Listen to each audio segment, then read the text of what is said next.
अरे ये सखी हम टोपिया वाला कैसा लागता जाना तारू सखी बुझाता कि लंगूर अंगूर खाता। ए मोहिनी उहे अगुआ ह तनी ओकरो के भाजा ना।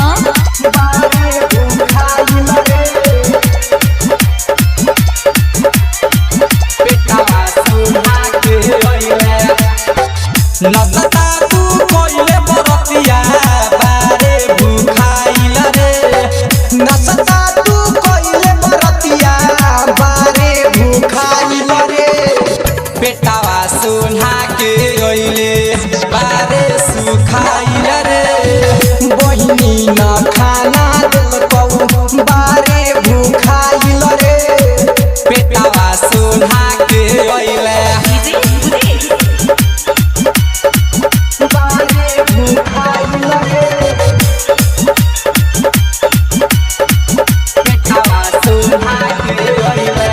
लहरी के तीन पाता तीन कचनार रे। दुल्हा के तीन गो बहिनी तीनों हछिनार रे।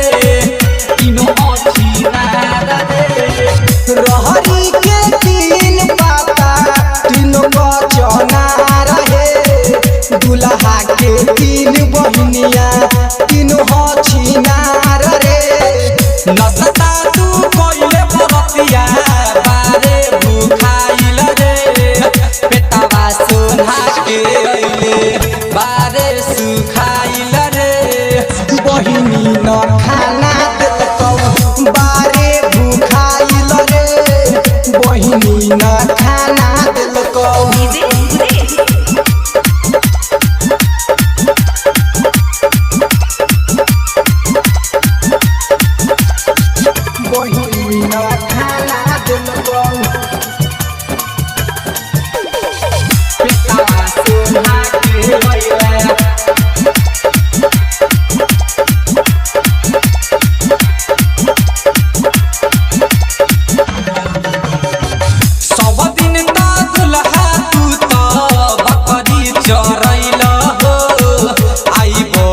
छिनारा तू तो घोड़ा चढ़ी अइल हो। घोड़ा चढ़ी अइल हो। सब दिन दुल्हवा तू तो बकरी चढ़ैल हो। आज बहिन छिनारा तू तो घोड़ा चढ़ी अइल हो।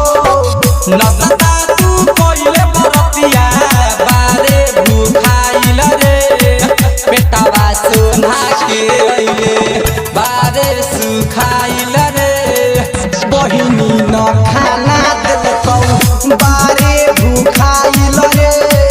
बहिनी न